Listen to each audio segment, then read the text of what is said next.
Hey, welcome back to the channel. I'm Jake. Today we're working on a very nice trimmed out style of a privacy fence, all made out of cedar. So a lot of our cedar that we get comes from a sawmill. We actually use eastern cedar. It's native to Missouri, where Noah and I live. And so all these boards we get from a sawmill.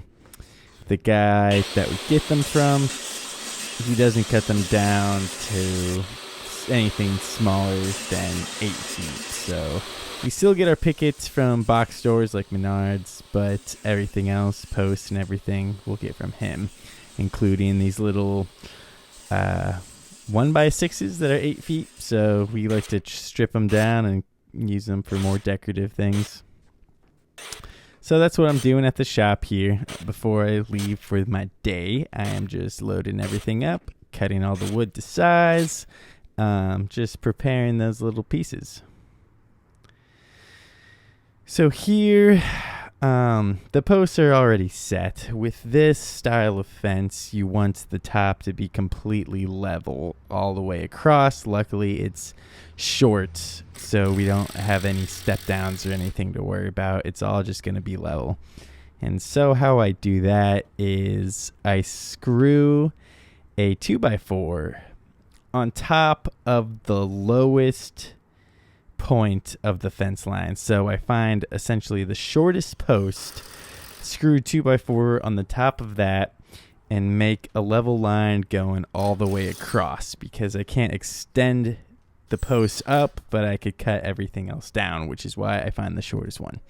So the shortest one is all the way to the right on the screen, as you can see, and then I just screw a bunch of wood that is level all the way through the fence line, and then that is when I make my mark with a pencil on the posts and the 2x4s.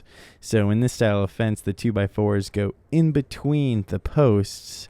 So I make my mark on the top of the posts and then on the sides of the 2x4s, so I know exactly how long my 2x4s need to be to go in between the posts, and also how tall I need to cut the posts.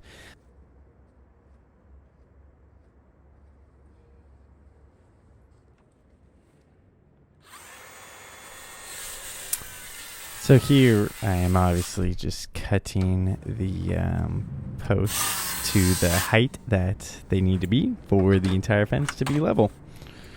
And if you've ever cut a 4x4, it's kind of a pain in the butt, especially if it's already in the ground, where I usually cut 3 sides. You technically only have to cut 2 sides that are opposing to each other, but it's kind of hard to make it straight in that situation. So I just cut 3 sides, and it's usually pretty good.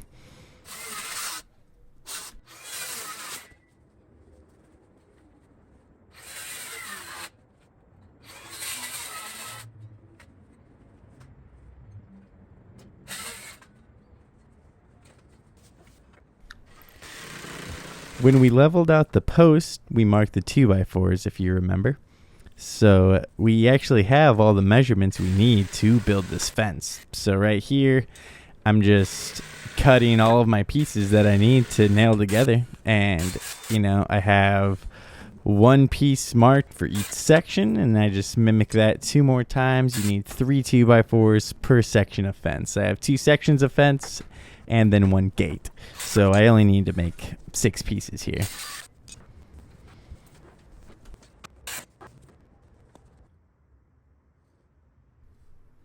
So here I am mapping out where I'm going to install the 2x4 fence hangers.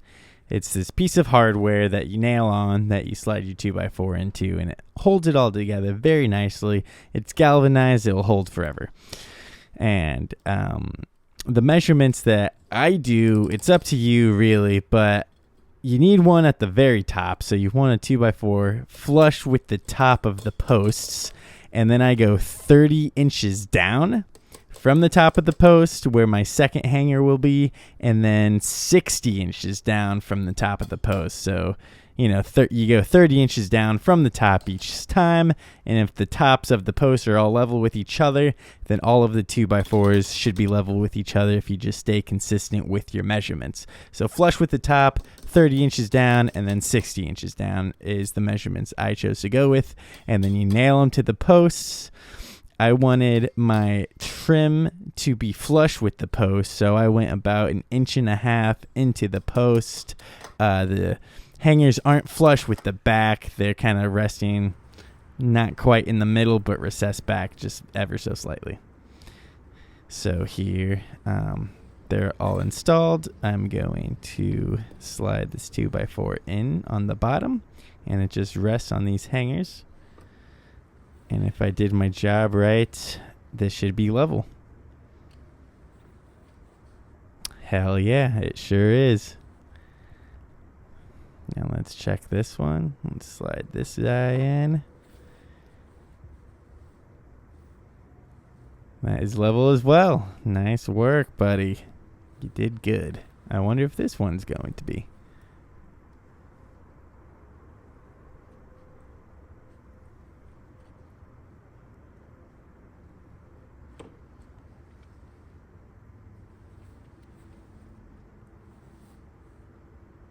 Oh, yeah. Look at that. It worked out. I'm so good at building fences. Wow. Anyway, you just nail these together. I usually have a palm nailer with me. That makes this way easier, but I had to do it the old-fashioned way because I was not about to drive all the way to the shop to go get a palm nailer when I had a hammer literally right there. So I just embraced the hammerness and hammered away.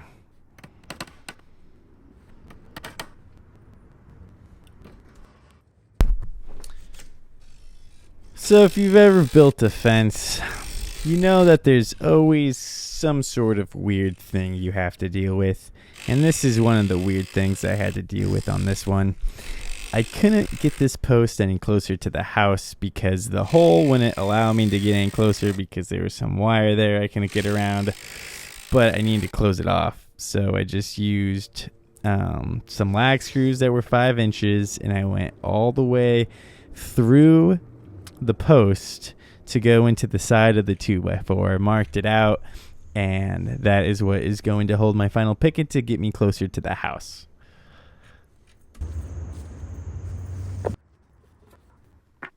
I walked over to the sidewalk to build my gate. I build them on the floor, which I think is the most efficient way to go about it. It just makes it easy. I'm not going to go into too much detail about building the gate. I have on our channel a very extensive video on literally just building a gate. That's about 15 minutes long. I go into a lot of detail on just building a simple gate. So here I'm just building the gate like I always do. 4 boards and then a 5th one going through the middle, and make sure the middle is coming from the bottom corner that the hinges will be on. So the bottom of the 2x4 going diagonally is where the hinges are going to be. It is a pain in the butt to hang a gate by yourself, but it can be done. It's not the end of the world. Especially when I build it like this, which when the gate is swinging in, I usually just have some hinges that I'm able to put on the side of the post.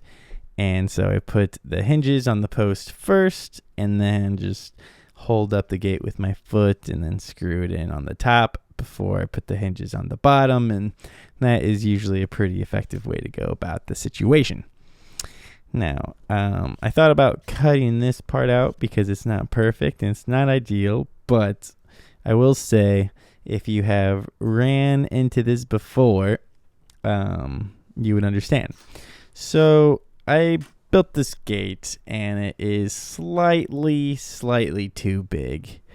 It just nicks the other post. I didn't want to tear the whole gate apart, so literally what I did was I just cut I think, about an inch off of the side of the gate. And I just marked a level line and went down and just cut through the screw, cut everything. Just cut all the way down to make it fit in its little space. And that's not the ideal situation. Thought about masking that in the video, but that's not what I'm here doing. Nothing is hardly perfect in construction, but there are ways to go about it.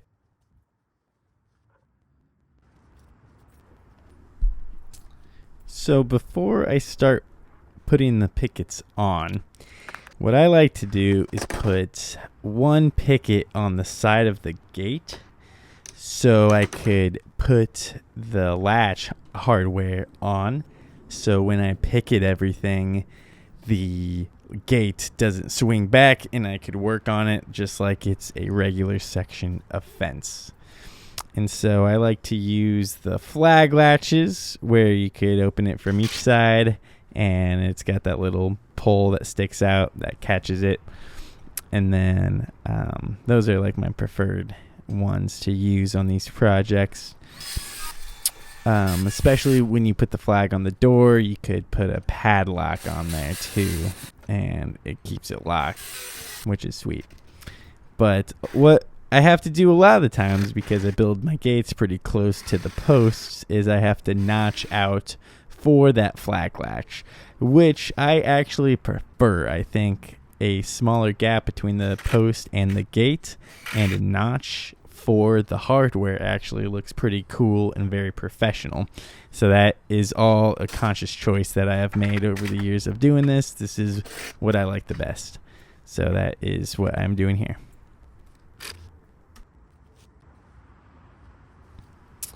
So when you put these pickets on this style, the top of the picket has to be flush with the top of the 2x4 for it to work out with the trim that you put on everything. So I had to kind of dig out a little tiny trench for my pickets on this one section to be able to be flush with the top. You can't really get around this. I mean, I guess you could put them over and then cut them afterwards, but this was in mulch and it was easy digging, and it only took me just a few minutes to get through the dirt. So yeah, that was just one thing about this fence. The top of the pickets absolutely have to be flush with the top of the 2x4 of the frame. When we started this company, we wanted to be cheap and not buy an air compressor and a fencing nailer, and we were screwing everything on, and we didn't realize that we were wasting so much time, because that was seriously a million times more time consuming than just spending a couple $100 on the right equipment to do it real quick. So yep, we just got a little air compressor, a nice little DeWalt nailer, and we just nail these suckers together, and it goes by really quick. It's kind of a nice meditative process. This is by far my favorite part of the entire build, is just putting these pickets on. And since your pickets are between the posts, it's obviously not going to end up perfectly for the space, so you usually have to rip one picket per section of fence, and that is okay.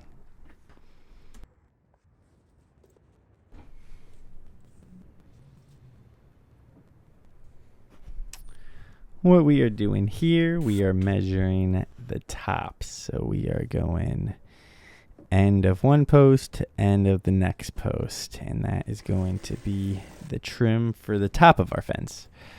And so I like making all my pieces and then screwing it all together. I think that's a pretty efficient way to go about it, and that's just how I like my workflow to go. And so right now I'm just cutting all the pieces.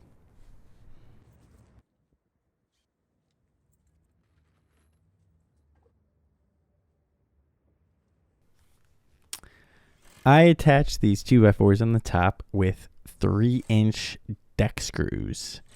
So I go 2 screws on the top of each post, and then I'll probably shoot between 4 and 6 through the 2x4 onto the top of the 2x4 of the frame. that's resting on the hangers. So it's on the posts and then also going through the 2x4 of the frame as well, all the way down.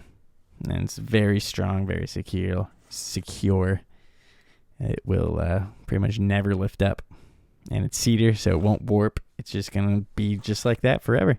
It's beautiful. I love it so much.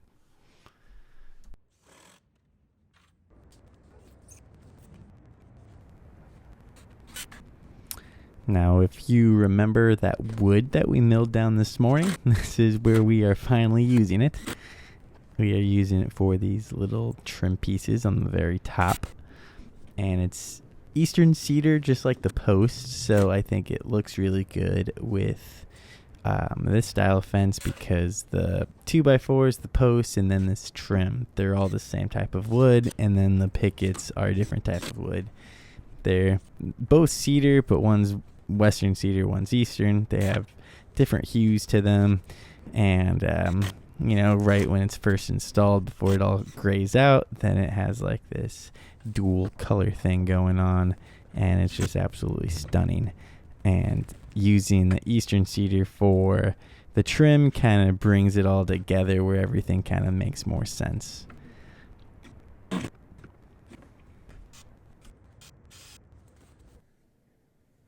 Awesome. And that is a completed fence. We put that handle on the front and then one on the back to make it easier to open. We use the GRK trim screws to attach the trim on the top that you just saw, so you don't see any screw heads. Apart from the nails of the nail gun, which you barely see on the bottom frame, you don't really see any screws or anything. It's a pretty clean looking fence. A lot of people like this style a lot. This is my favorite style of fence. I like this and then a really nice trimmed horizontal fence, but I do much prefer this style than just a classic style where you see the dog ears and everything is sloped. I much prefer a fence that's all level, and if we build one of these that is on a longer side of the yard, instead of using slopes, we'll do step downs. So they're like hard step downs to match the level of the land. And that's how you do that. We'll probably have a video showing that in the future. But until next time, thank you so much for your time and your attention. And I hope this was able to help you out. Thank you so much. Have a good day. Goodbye.